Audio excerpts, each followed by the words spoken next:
My name is Era, and I'm the host of the Tamil Creator Podcast. I chat with creators from all over the world to share their stories and discuss hot topics in a way that I hope inspires, educates, and entertains you. Hello, everyone, and welcome to another episode of the Tamil Creator. I'm your host, Era. Today I have Usha Srinivasan. Very excited to have her.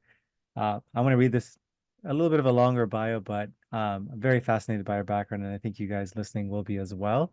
So she's had a career spanning over 30 years. She's been a scientist, market research consultant, innovation ecosystem builder, which we'll kind of delve into further, entrepreneur, and now she's an angel investor. She's currently the director of the Brampton Venture Zone, which is where kind of I've heard of her, which is a non-equity, purpose-driven incubator operated by TMU and funded by the City of Brampton. Before that, she was a VP of partnerships at Elevate Tech Festival and CEO of a food tech startup. And I guess her most prominent role in the last 15-ish years has been with Mars Discovery District, which is quite important kind of building or kind of institution in Toronto, where she's a VP of venture and talent programs. And she's spent 10 years building out the entrepreneurship programs and the growth of regional innovation centers across Ontario. So I think she calls herself a lifelong learner. I love people like that. And, she has a couple of interesting side hustles, which we'll kind of get into as well, including a French patisserie, I think is the way you say it, and a record label business. So, so really excited to kind of have you on the podcast, Usha. Oh, thank you so much, Ara. And yes, a very long bio, but all would somehow, logically made sense to me at the time I took those on. Yeah. The reason I love reading bios like this is I think most people, I guess with your education background or kind of what you did initially, it's usually kind of one type of kind of experience. So as soon as I see people doing, I call it weird and weird in a good way because I'm also weird. But when I see people do things like ranging from like building an, ecosystem for like tech startups to like record label business to like, French pastry like business, it's like, oh, like that's something I would do. So for me, it's like, I need to like better understand this person. So yeah, no, thank you for jumping on. I guess we'll start at the beginning, which is, especially with me as kind of, I guess, newer to kind of the fatherhood club, but just understanding, I guess, what your childhood and like formative teenage years were like, and maybe potentially how you think that impacted kind of the decisions you made in your career. Okay, awesome. I was actually born in India, South India, in Chennai. And I think to sum up my life, I moved almost every 3 years. I often just remember them by the grades that I was in different countries because we moved so much, so many homes, so many different schools. So um, I think by doing that, you also develop certain skill sets. You're very adaptable. You have to make friends quickly. So those are the some things that you often develop from that. And the reason for moving is my father was a pediatrician. He worked originally in Chennai, and then he moved on for his career to Iran. So I have had an interesting movement from living in different countries and perspectives. Go up to grade 1 in India, grade 1 to 4 in Iran and Persia, where I went to Persian school. So I kind of learned Farsi a little bit there. And then grade 4 to 8, again, back to India with my grandparents, living away from my parents, grade 9 to 12 in Dubai, where he moved and worked for a long time. So went to a Catholic school, lived in Muslim countries, So if you think about diversity, the level of diversity that I've been exposed to in a good way, I love that I have my parents exposed me to so many different cultures and so many different places. I think that's what I bring to the table. And eventually I went to UK to do my bachelor's and then my PhD in Scotland. So to answer your question, I think that's what I bring in. I'm a people person. I walk in a room, I can instantly connect with people easily, whatever color, uh, personality they might come from. They could be an engineer, they could be a designer, they could be whatever. I would connect. So I think that's the strength I got from doing that. Yeah, as you kind of described that, it kind of makes sense because the kind of background you described, I think most people that grow up in either Canada or like even the US. I think I read a stat about the US where like I think it's like a really high percentage of people in the US have never kind of moved out of like a 20-mile radius of where they're born. I think 60% don't have a passport, have never left the country. So like Yeah. what you're describing is kind of the total opposite of what the normal experience for most people is, of kind of like you said, being around a variety of number of people. And I guess not being forced to, but I guess, you know, if you want to survive socially, you kind of have to like learn what makes all these different people tick, what their experience are like. So yeah, that's quite interesting. So you talked about kind of, I think, finishing off in like Scotland, etc. But how did you, I guess, end up in Toronto? I guess I'd be interested to hear that. Yeah. So the second leg of the story, so I did my, I think the fastest run, I did my bachelor's degree in 3 years, which it's normal in the UK. You do bachelor's honors, and then if you do an honors, you skip to a PhD very quickly, and another 3 years. So I was the youngest PhD to graduate at age 23 from Scotland. And I really wanted to do more research. My parents were, I mean, I don't know if your audiences are a mix of Tamil and outside, but regardless, they will understand this. I was kind of doing more research to escape marriage, to be honest. And so I did my PhD, but my parents were very clear, if you're going to go to a postdoc. So I did come as a visiting scientist to Wisconsin, Madison, Wisconsin, while I was doing my PhD. So the minute I came to the US, I was like, oh my God, I have to be here. Everything is bigger, better.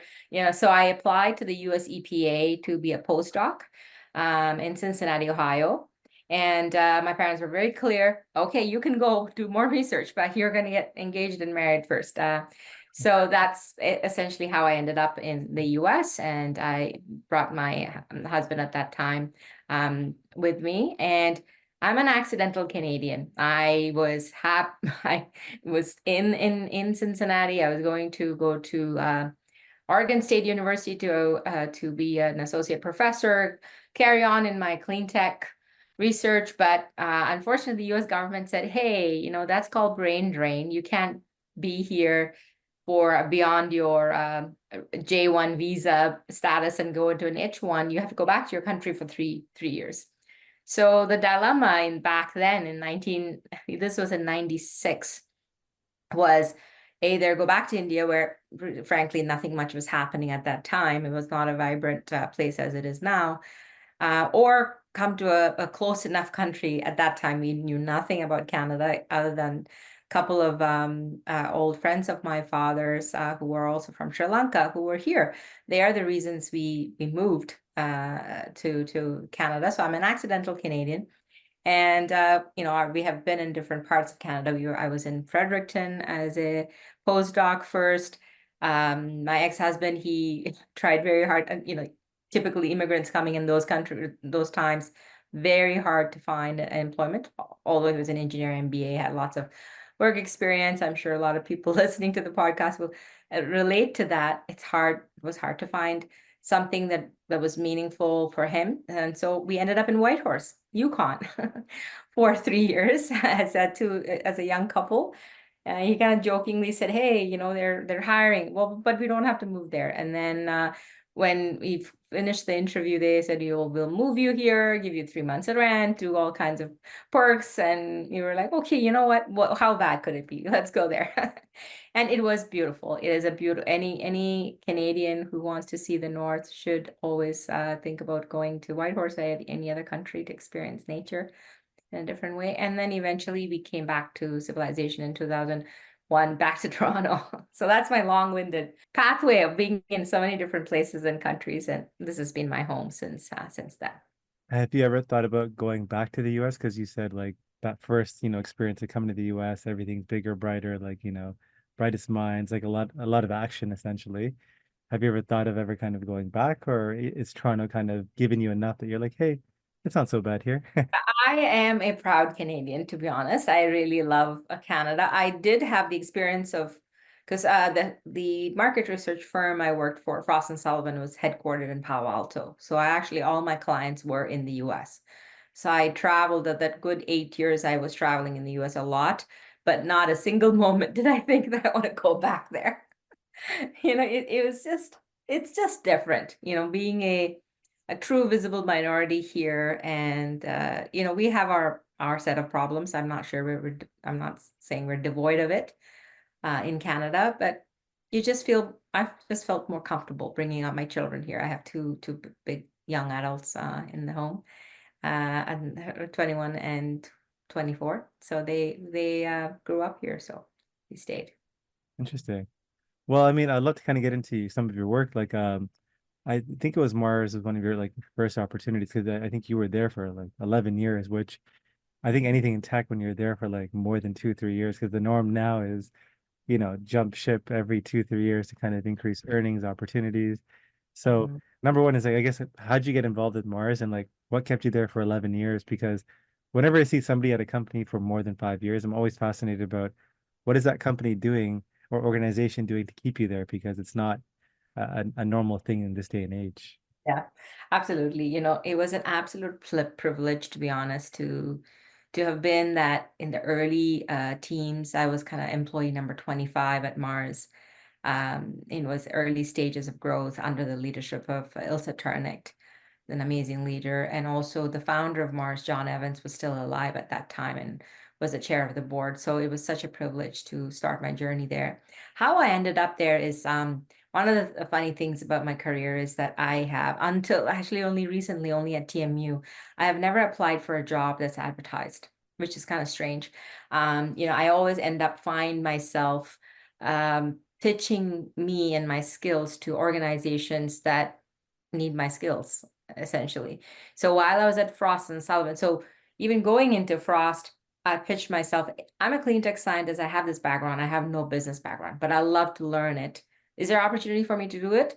So essentially picked up the phone, spoke to somebody heading up environmental building technologies practice, and she said, oh yeah, we need someone with your background. We can teach the business, but we don't have the skill sets. So that's how I ended up there. Again, no job was advertised.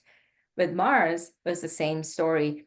I was actually getting tired of consulting after 8 years. It is, can be tough traveling with young children at home. So I said, what's happening in my own backyard? I am constantly going to the US. I really want to contribute back to my community. And consulting when billable hours was getting a little too much. And so it was, now I think about it, it feels like an accident, but maybe it wasn't. I don't know, it was meant to be. There was an employee that had just come into Mars. His wife Frost and Sullivan, and his wife was working at Mars. And he was talking about her being so excited about this organization working with startups. I'm like, okay, startups. I had no idea what the startup community was, like nothing. And so, there were just some one night, just, working on stuff. It just popped in my head, the word MARBS. I was, researching. I was like, wow, this is a very interesting organization. And I was thinking, okay, if small businesses are growing, and I knew that a lot of small businesses were coming to Frost and Sullivan for market research services, and they wouldn't be able to afford it. We would just turn them down because they can barely afford a report, let alone consulting services. So I thought maybe there's an opportunity for me here to bring market intelligence services to the startup world. So I literally wrote to somebody that morning at 7 o'clock and 8 o'clock that he had passed on to someone else. Charles Plant, who was kind of well known in this community of the Narwhal Project, was the one who hired me. And he basically said, you know what, you have to unfortunately go through the recruitment process, but I know I want you in this role. So after a few interviews, I ended up there. So again, it was like a unique skill set that I brought, right? I was a clean tech scientist and science background, but a market researcher. So how did they keep me there is essentially, This episode is sponsored by nobody. That's right, nobody. So if you could be kind enough to hit that subscribe button, that would mean a lot to me. I'm the kind of person when you're given a role, I don't necessarily think about what's my role and put it in a box. I'm like, I'm doing these things because that's in my role. I always think about, how else can I add value to this organization? What can I do? So with that kind of attitude, you end up getting more things on your plate. So they just kept adding more divisions to me. So I started as a market intelligence director. Then I became the business acceleration program director, which is essentially managing all the regional innovation centers, then data catalyst. So started with team of 6 and ended up with almost 90 people in my team at the end because there were more and more divisions 6 or 7 different directors and so on. So I really enjoyed the time. It was exciting. I wasn't doing one thing. I was doing multiple things and new challenges. And I truly learned how to build a team, how to nurture leaders in different ways, and how to get the best out of people. And so that's a skill that I really honed in at Mars in those 11 years. And yeah, and then you're going to ask me, why did you leave? Eventually, I had to leave.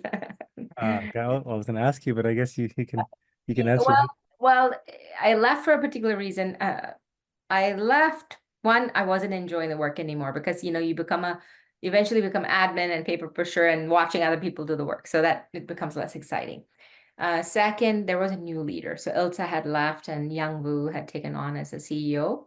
And it's always difficult when a new leader comes on board and their vision and what they want to do. So I felt I wasn't as excited about the new direction. And I thought, you know what, leave when you're up. And also I was itching to start something after all those years of coaching startups, watching startups do things, you feel like, okay, this is the time. I need to do something on my own. So that's why I left. No, it makes sense. You said a number of points. I think number one, it seems like, I guess, the timing of when you kind of joined, because you're kind of, if you think of a startup phase, it's kind of like the 0 to 1 stage, right? Like some people thrive in that, some people thrive in like the one to whatever, infinite, whatever you want to call it, like the scaling part. So it sounds like we're kind of similar there. And you talked about the part of like you never interviewed for a job, and I kind of see some similarities in the sense that there's a lot of opportunities that are not advertised. It's more so when people meet you, and like first, like yourself, I'm sure as well, when you're looking to hire people, sometimes people are not looking for the jobs, and like sometimes the best people for the jobs are not even looking themselves, but like Right. through conversations and like ideas planted or like vice versa, you're like, oh, like similar to kind of how you picked up the phone and they're like, oh, well, you don't know the business part, but you know the technical know-how. It's Yeah. like it's just sometimes it's like whatever you want to call it, luck or serendipity. Like that's part of it as well. So that's really interesting because I tell that to a lot of people where like when they apply to jobs, I'm like, hey, just talk to people at the organization there and just even see if you want to work there because sometimes things sound great on paper, but like talk to a few of the leaders or talk to people that work under teams.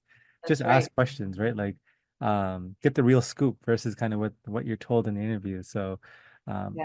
I'm just reiterating that because I've said that a lot on this podcast, just because I think there's people that should hear that of like, hey, don't get discouraged by like job applying on a job board and then if you get turned down, there's Yeah. other ways and other paths to get a job that you want. So thank you for sharing that. I guess there's so many different kind of tangents it can take. I'm like trying to decide between, Sid Buck Records or Petit Paris. But you know what? I'm a foodie, so I'm gonna start with Petit Paris. So tell me about that and Why? about like, how did you start that idea? I think you were at Mars while that was kind of going on as well. So just want to kind of hear, I guess, at a high level, how are you managing your time and, when doing multiple things and like, you had a young family as well. So like, how are you managing all this? A full disclosure, both those opportunities were because my partner had those ideas and he wanted to do them. So I find myself always getting into these COO type of roles because I'm operationally strong. I just can't watch other people kind of doing messy jobs of things. So I'm like, okay, just let me handle this kind of thing. But I also like doing new things. I think I love learning, like the part of the lifelong learning. I like doing new things because you learn new things, you challenge yourself. And it was a lot of fun, I have to say. But we made a lot of mistakes, but it was a lot of fun running it. To say you have a bakery, no, we got a like basically a blank slate. It was an empty space that do everything from it was a collaborative effort on picking colors or the design and all of that, working with I don't know anything about permits, so everything is new, literally everything, and it all the way through to learning how to be a barista, picking coffee, finding we had a relationship, my partner had a relationship with a French chef, and he was giving us products. But what I found myself interested in is the business aspects of it, because I was thinking, okay, we started in the middle of COVID, which was terrible idea, but we were kind of essential goods, right? So we were allowed to keep open. The rent was cheap, but the foot traffic wasn't there. And so there were a lot of mistakes made from that. But the business aspect of how can you really maximize the product types you bring to increase the profit margin, that I really found interesting. So literally none of my sandwiches had fresh products in it. Very hard to keep in the no lettuce, no tomato, nothing fresh. It's either caramelized onions. I will figure out a way to keep things longer, so that's the challenge I loved a lot, to figure out how do you maximize, and then all kinds of things, frozen foods to other products, and brunches. And not to say everything was successful, but it was, at the end of the day, it is very tough. I was thinking to myself, my God, I was kind of arrogant. Oh, I'm a scientist. I've done this. This must be easy. It should be easy enough to figure out how to run a bakery. I have enormous amount of respect for people in the food business. It is a tough slog, I'm telling you, to run one of those. My dad used to have a like a Tamil restaurant, and like Oh like my me and my gosh. siblings used to work there. It was There like I you think one of the go. few when we kind of like this was like 10, 15 years ago or even Mhm, further. It was like one of the few Tamil restaurants in the city. But yeah, mhm. no, it was like I saw those days firsthand with my parents where it's like I think they're going in like 5 or 6 a.m. to Oh like my clean gosh. that up. Then we go help, but then they drop us off or like, and then they go back to kind of, you know, finish cleaning up or whatever it is. So Yeah. it's very long days and like it's tough. I mean, Yeah. a lot of people put their kids through school or like, through life, running those businesses. So like it's It would have been, I mean, both of us were doing part-time, so talking about hours and so on. So, sometimes I would have to work in the back there and then take my meetings and then run and get some change if I needed to, or close down. So I did have to train. We eventually had three very good staff that opened and closed. But weekends were busy because that's when you go to business Costco and load up the things that you need and look at inventory. So it was 24/7 for sure. And because we were not working in there full every day, I worked there on Saturday, Sundays. But we were not working there every day. It is also, you're losing money, right? You're paying someone else to manage your business. So it's not sustainable. I walk in even today, I can't help myself. When I go to any coffee store, I'm always looking how big a space it is, what products are they selling, what's the cost of coffee, what's the cost of croissant. I'm looking at everything. I'm thinking they're not making any money. I look around and say, nope, nothing's happening here. No money's coming through the door. I think if you're like a business nerd, like me, and it sounds like you, anytime like my kids go to like an indoor playground space or whatever, and like I'm like I know how much they're charging. I'm like, how are they running this? And then I'm like, oh, it's a basic space. Like I started doing the math. I was like, oh, this is a great business. How do I like license this or franchise this or like do it myself? And then other businesses like people look at it, it's like glamorous, etc. But then I can run the numbers pretty quickly. I was like, this is a terrible business. It just Exactly. looks good. It's glamorous. Yeah. But a lot of businesses that I find that are good are like very low key. Like you wouldn't be able to tell they're like essentially printing money. But Yep. uh, Yep. it's funny that we're the same there. Yeah. I want to kind of delve. Actually, I'll delve into this, but maybe I'll ask you as well with your kids because your kids are older now, and it seems like you have this attitude of kind of embracing like lifelong learning, which entails you know, making mistakes as part of the learning process. Yeah. And I feel like, I guess growing up and like the experiences like some other friends, like we weren't really encouraged to make mistakes. We were kind of, hey, mistakes are bad. How Yeah. did you, I guess, what kind of lessons are like, how have you kind of helped your kids with that part of it? Like, being lifelong learners or like not being able to be afraid to make mistakes. Mhm. Being a parent is, as you know, is the hardest job ever. And I've been a single parent for quite some time with them. And I, being in a South Asian family, you know this about South Asian families, you respect your parents, but they're not necessarily your go-to person for being vulnerable or getting coaching. You do what you're told. Right? That's at least my generation. You're younger than me, so my generation was that way. And so I've consciously made a decision that with my kids, I will be very transparent and open with them.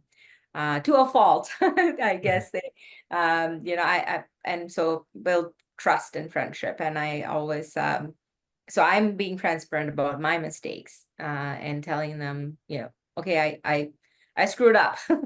I shouldn't have done this. And, because my screw ups also affect them, right? So I'm very transparent that way. I don't pretend that I know everything. I don't pretend that I figure things out. I'm constantly learning, even in my 50s, continuously. And that gives them that permission. I've always said I'm the safe house. If I will, brutally honest, I'll say, I don't care what you did. You hit somebody in the car, you did drugs, somebody got pregnant. I don't care. Just I am the safe house. You come to me before you go to anyone else, and we'll figure it out together. So they have this permission that I am, will always be their rock and on their side. So they don't have to be afraid to make any mistakes. So that's the kind of trust that I've kind of built with them. Yeah. I love that. Yeah, because like for me, like I'm a lifelong learner as well, and like with parenting, obviously completely new to it. So just reading a bunch of things, and I think one of the quotes that really, or like I guess sayings that kind of really stuck out to me is parents' two primary jobs are kind of like you said, be like that safe house or whatever it is from like the chaos and like the world. So when there's trouble, you can't figure it out, come home. And the other part is empowering them with enough knowledge, confidence, etc., so that they kind of spread their wings and fly. So it's like that's it's a nest, safe haven, but also here's some wings, go fly, go see the world. So Yeah. love hearing that. So I guess for you, this is, I mean, I know we're kind of delving to a different topic, but how did you, because I'm curious as kind of learning as a parent, how did you make that transition to like, you obviously maybe don't want to be their necessarily their friend from like a young age. Like there's some area of kind of coaching or being like I don't like the word dictator or like king, queen, like, these are my rules. You don't know much yet, like learn, then it's Yeah. coaching, then it becomes friendship. I think it's kind of the sequence I'm seeing. Yeah. Is that true? And like, how did you know when to make the transition in like those different stages? I don't think it was very structured, to be honest. It kind of happened organically, Got it. it can, yeah, and also very different with my daughter versus with my son. Relationships with, uh, mothers and sons are different from mothers and daughters, and also personalities. And that you can no longer tell them what to do when they, kind of challenge you, challenge your comment. I'm like, okay, that's fair enough. Okay, you don't want to do what I asked, what I'm saying, but then you intentionally have to have a conversation about it and agree to disagree. For me, as long as it's nothing to do with safety, whatever they're trying to do is safe, and it's not out there. I've really been, I'm an unusual South Asian parent. I guess I let them be. I mean, in fact, I push them more than I wish they would take more risks, because I felt I did the exact opposite of how I grew up. We just learned about being in so many different countries. So I always say, okay, leave the home, go travel, go backpack, because they have kind of grown up in a little bit of a bubble, because I made this unconsciously, I think I made this decision that, I should have stability, I should keep them in one place. But I think it kind of backfired on me, to that they're too safe and they're maybe afraid to go too far. But they turned out pretty good. So I think it's fine.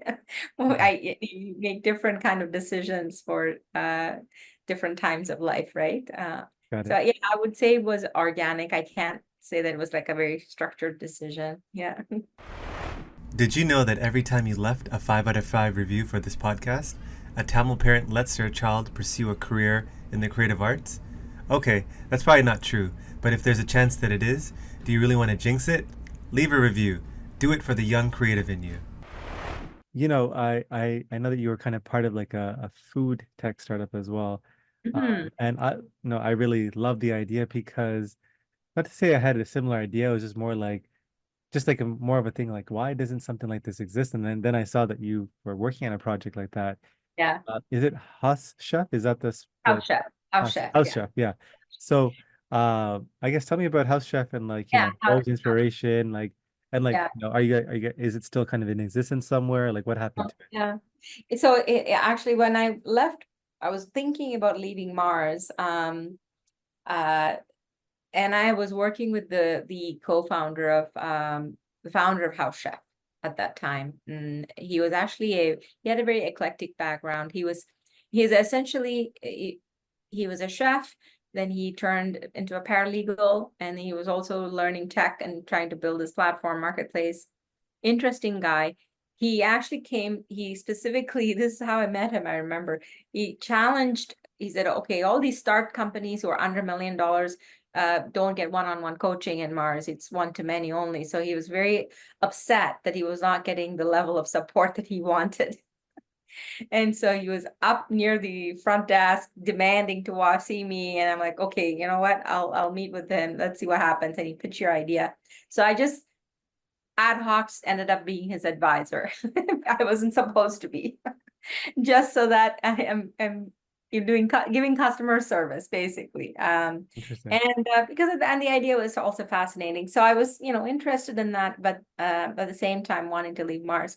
And Razor Suleiman at that time, so this is connected to Elevate Tech Festival. He was looking for a kind of a chief of staff to come on board with him, because he wanted to do some restructuring and hiring at Elevate, but also some restructuring and design exchange. So he was CEO of both. And so I made a deal with him. I said, okay, 6 months of the year I will work with Elevate, and the 6 months of the year I want to work on House Chef. So it'll be the best of both worlds for me, because the event season is in a particular time, right? And the rest of the time we're not as active. And so I thought, you know what, this is the best solution for me. I don't want to be full-time in a startup. I have to feed my family still. And so I did take a risk leaving Mars, but I was, working at events. So of all the different things I've done, the thing that I don't dislike the most is events. The chaos of running events is, no one can even explain the chaos of running events, and Elevate was chaotic. So for me, I love chaos and I love thriving on new things, but that was like over the top for me. For sure. And so again, big respect for people who run events and large events like that with 20,000 people. And so running House Chef alongside, it was such a joy to work on something that was just exciting. We were able to talk to chefs. So it was meant to be home social dining, where foodies come to the chef's home for a food dining experience. Because typically all of the startups we were looking at, where the chefs were going to the foodies' home to cook. And the one question, if you ask anyone who's a chef or loves to cook, is, I hate leaving my kitchen, because I have all the things I need, all my ingredients. I am not lugging all this stuff to go over somewhere else to make the food. So being the chef co-founder, he understood that concept. And so we started putting things on Facebook for dinners, and random people would show up, 5 or 6 people who never knew each other. I think if we didn't have Uber or Airbnb before that, I don't think House Chef would have been possible, because people didn't feel odd about going to a stranger's home, but they were going in a group rather than alone. So they felt safe still, right? And they came around 2 common elements. They love to watch, the chef cooking. You can't do that in a restaurant, and ask them questions and interact. And then other people, foodies and people who like to travel. So they stayed there for, 4 or 5 hours. You're not going to get kicked out because your table cycle has to change in restaurants. So you have this amazing dining experience. So everything was going well, and then COVID happened. So my downfall was, I always say, boy, I really know how to pick them. So I went to an event business and a food tech business just before COVID. So we couldn't have dinners, obviously. We let it be there for some time, and then eventually it was closed down. And I don't know, we might, who knows? I have other things that I've moved on to, but the other Elevate also had to be shut down. Everybody had to be fired because there was no way to run that event. So it's just a circumstance thing that happened. for both of those to fail. Yeah, it's interesting how I think people underestimate the factor of luck in like, the success of an idea. Sometimes you're too early, sometimes you're too late. I think I was at a or me or like one of my like co-founder was at a conference. It's a Toronto company. It's like they were like the YouTube of publishing. I don't know why it's slipping off the top of my. They were sold to a Korean company. Like they got massive after. But when we met the founder, he was like at a single table. Um, his company hadn't really taken off. He was doing consulting to kind of pay the bills. But it's because mobile phones hadn't yet become popular. So he was kind of doing this consulting work. And then there was an inflection point when the mobile phone usage started becoming more popular, and then his product started to take off. So it's like he got lucky, but he also obviously gave himself a runway to kind of get lucky as well. And it's similar to like, you think about Facebook, why Facebook worked and like Friendster didn't work. There's obviously like a number of factors, but luck is one of them, like timing of like to when technology is more usable, or like social norms become more normalized. Like 20 years ago, you're not going to get into a car with a stranger, but now it's like perfectly normal to Yeah, get into a car normal. with a stranger, right? Exactly. Uh, Yeah, absolutely. so I love that kind of story because the reason I like House Chef is I guess you're talking about people going to a chef's house. I'm seeing more and more startups with a kind of marketplace where you can hire chefs to come to you to do like meal prep services and things like that, which I think your idea is still viable if you decided to pursue it, but I was just Yeah. curious about that as well. So And thank it's you. also a shared economy place. So we wanted at the top of the funnel, yeah, we wanted some famous chefs, etc., for branding and like exposure, but really we wanted the bottom of the pyramid where there were home chefs who were amazing cooks, want to get the best, lasagna from an Italian grandmother if I can, Yes. or things like that. That's what we wanted. And it's a shared economy play. You can go in and say, okay, 2 times a week, I'm going to cook in my home and bring people and make some money. Yeah. Why not? Right? Just like Uber. Yeah, Yeah, for sure. Uber, Toro, like there's so many opportunities of like exactly. that shared economy. So yeah, you talked about kind of, you're onto other things, and the way I've kind of discovered you is through your work at the Brampton Venture Zone. So I guess tell me about that, like how you got involved with that. What is a Brampton Venture Zone? And I Mm. guess what is your role as founding director entail? Yeah. So this one, to be honest, it was so exciting so I don't know, I can't say most people, but some people, when you tell them, okay, here's something I want you to figure out. I have no idea how it's going to come together, no instruction manual, figure it out. I get excited. Some people say, holy crap, I'm scared. Don't give me this kind of work. But for me, this was, there was no strategy, there was no guardrails. It was just like figure it out. And in a community of South Asians. So for me, even I respectfully, I'll say Mars sometimes did feel not approachable for a lot of BIPOC community members. Not intentionally, but over the years they tried to correct that. Bring more diverse EIRs or advisors and people in the team. But I felt here's an opportunity for me to build something in this community and make it accessible. So essentially how it came about is a City of Brampton. I wanted to build a Brampton Innovation District, bring organizations together to attract startups and entrepreneurship activity. And they really wanted to say, okay, you know what, there's no wrong door. If you're a Main Street business, technology business, it's focused on a sector or international startup, there should be an organization that deals with all of that. So there's about 5 or 6, but they didn't try to build it on their own. They have one that they started on their own, but most of the other ones are connected in some way to other entities, and they brought them, like TBDC has Beehive for international startups, for example. And Altitude Accelerator was actually a regional innovation center in Mississauga, and they moved to Brampton. And mine is, I am an employee of TMU, and TMU was asked to build this incubator here. So I call myself a founding director because I created the incubator from scratch, so to speak. So the strategy, building what sectors to focus on, because we're fully funded by the city. What stage of company. I had this privilege of being at Mars and watching all the other regional innovation centers, and I say, what am I going to do different here that will resonate? Not volume, but quality companies. What stage of company, what age am I looking for?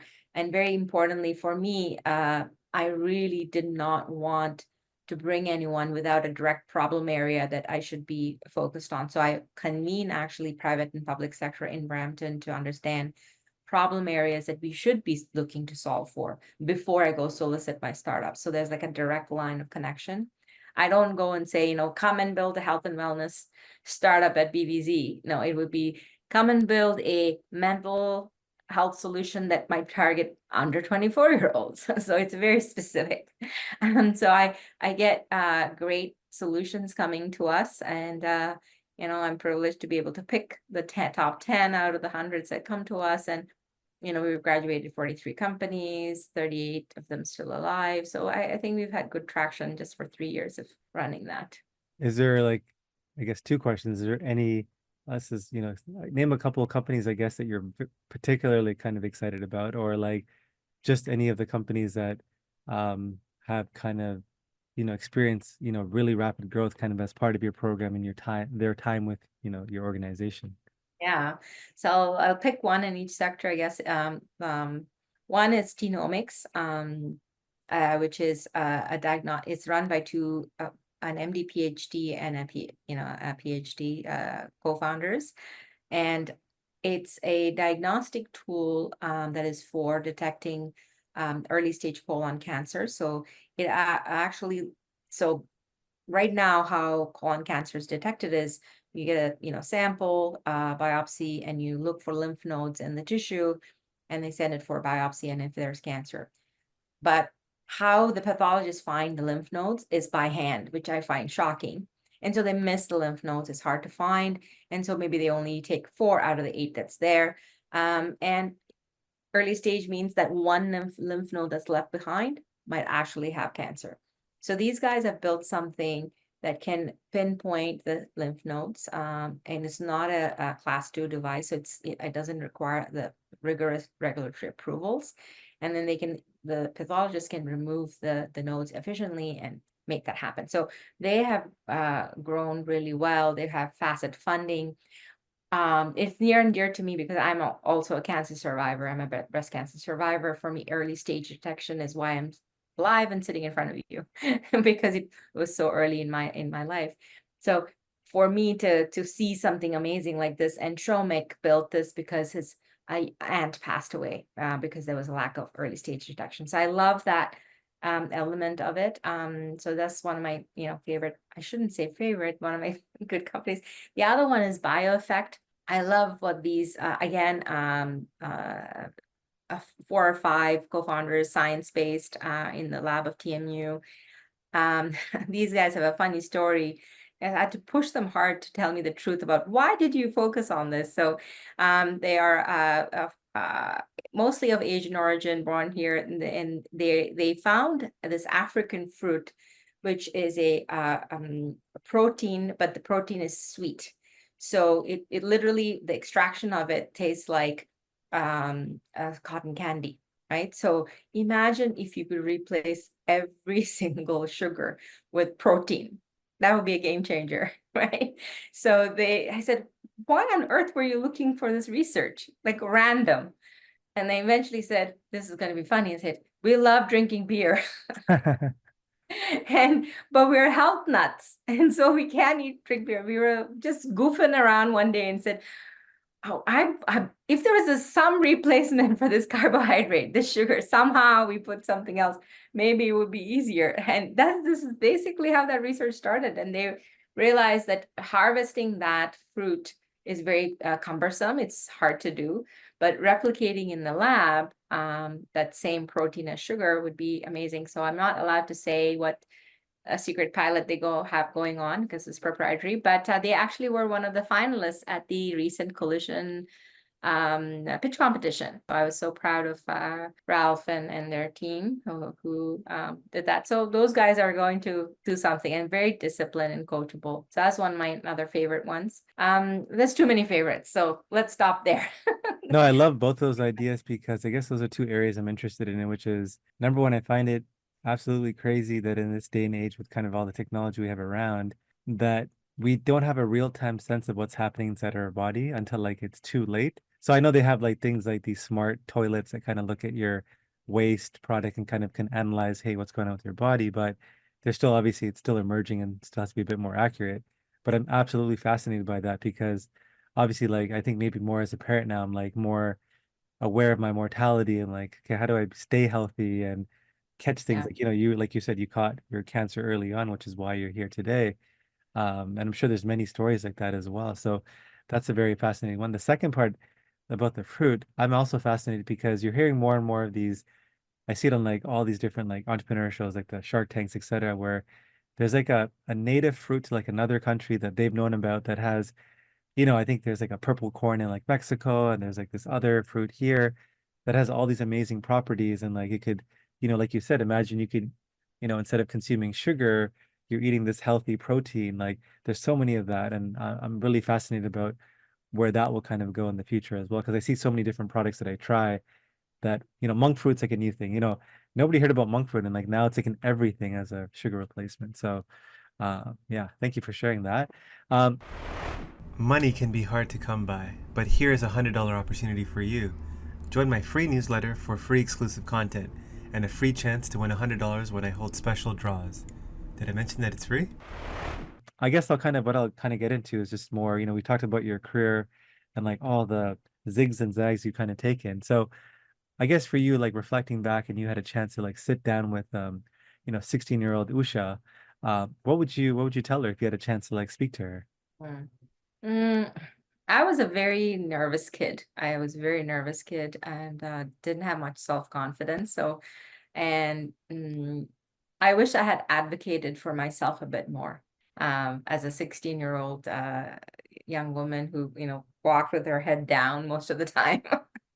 I think when I left home when I was 18, I mean, that even that decision till today, why my dad decided to send me outside, that itself is another story, but I won't go into, um, is astounding to me. If he hadn't done that, I don't think I would have blossomed or, learned how to do things by myself. But I wish if I had the chance to go back and say, just trust yourself and advocate for yourself, and rather than just, be quiet and, just do what you're told, which is good to a certain extent, but And conversely, like if you're looking forward, in terms of your personal legacy, like, describe how would you want to be remembered by your friends and family? Mm.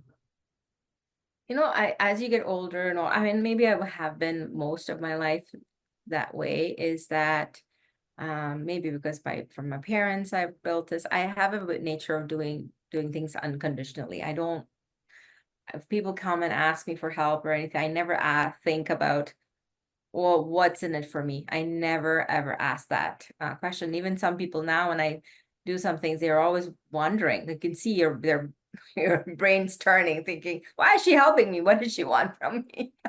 So I hope that, and then there are some projects that I'm working on right now, which is more on the social impact side. For me, it is about just leaving this place in a better place than I found it, type of I want to be able to make a mark or have an impact in the world that I'm in. So that's hopefully how they'll remember me. And then she always cared, like she gave a shit about people, and she gave something back.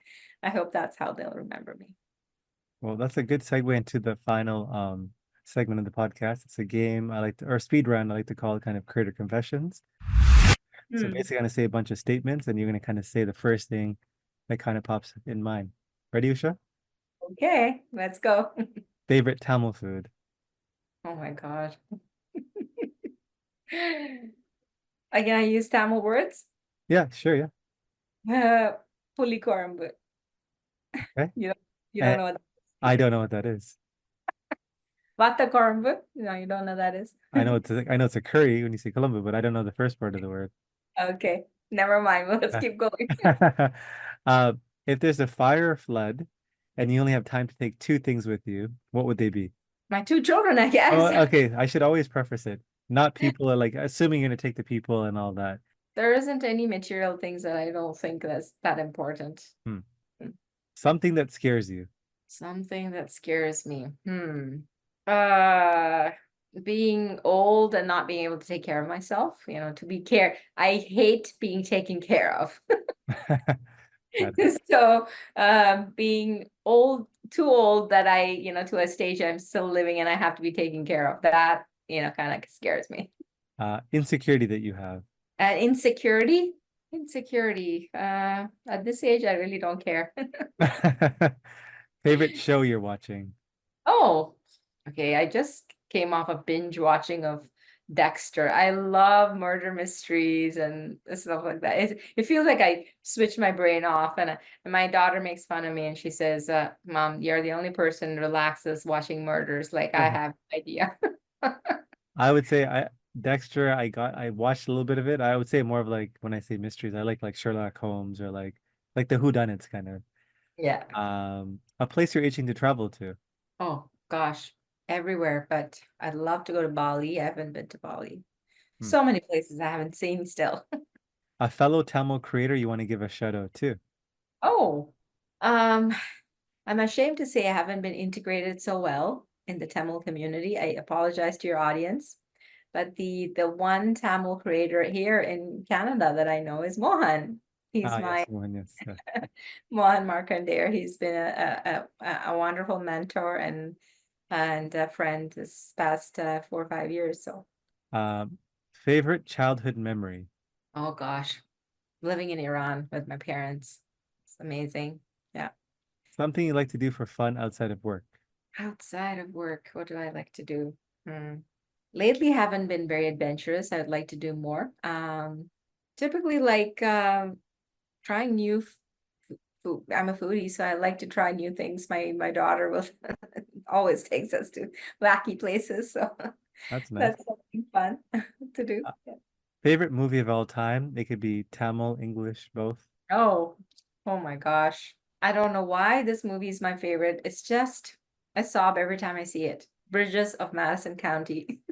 You probably don't even know No, that I movie. did. The title's familiar, but I haven't watched the movie. Yes, it's Meryl Streep and Clint Eastwood. Hmm. It's called Bridges of Madison County. Yeah, I like that movie. I'll have to Wikipedia that and see if Yeah, it's look worth it up. watching. What's a decision you've been putting off for a while? To be my own CEO. I've been done with these CEO roles. About to move on to CEO roles. I Yeah, like it. putting that off, playing the second fiddle. No more. Yeah. And what's a purchase you've made that you've splurged on recently in the last few years that you have no regret about? Oh, I bought these very expensive Chloe shoes. I don't know if I don't regret it. I do regret it. It's an investment. It's an investment. I like to reframe. Pet peeve of yours. Oh, pet peeve. Oh gosh. I'm a person of pet peeve is I don't appreciate people who are negative. Like I just hate negativity. So I stay far away from people who are negative. I don't know if that's a pet peeve or not, but I think yeah, the pet peeve is negative people. I get it. good people. Yeah. Can't, If you knew that you were gonna die tomorrow, a regret that you would have. no regrets. Got it. Just live your life. Yes. A celebrity or just person whose life you'd want to experience for just one day. Really? No celebrity is that important. But just anybody, like there's nobody even curious about what their life is like for a day. That's a, I'm not a very, I don't get attracted to celebrities that much. So, okay, well, I'm gonna think hard about that. Maybe Lady Gaga. Got it. Yeah, Okay. let's go with Lady Gaga. A book you've read or a podcast you've listened to that's had an impact on you. So many books. I can't think of one, but this recent one, The Cast one? yeah, I think any book that helps you change your perception of something, is always curious. And I used to read a lot of tech related books, and now lately not so much, like just other Other stuff. Yeah. yeah. Decided I'm going to learn from just doing. Yeah, If it's AI, I'm not going to read about AI. I'm just going to learn how to use Midjourney or any other AI tool on my own and see what happens. for sure. A belief, behavior, or habit that's improved your life. Belief behavior. I think I'll have to come back to this unconditional giving. And it never fails me. Random things happen to me. Like I shouldn't take on a meeting. For example, I'd be like, I'm so busy, I should not take this meeting. I can't do this. And then something in me says, it's okay, just give that half an hour. And in some strange way that comes back in a good, in a few years' time, they are working in a place that's important for me, or something else. It always comes back. I really truly believe in that to give unconditionally. Yeah, they say when you're kind of building, not, it's not like really strategic. It's more like when you're building your network, it's like the best networkers I know usually kind of give value, or like often they don't even take value. It's like often they're It's giving. your social currency, Yeah. the social currency that you build, right?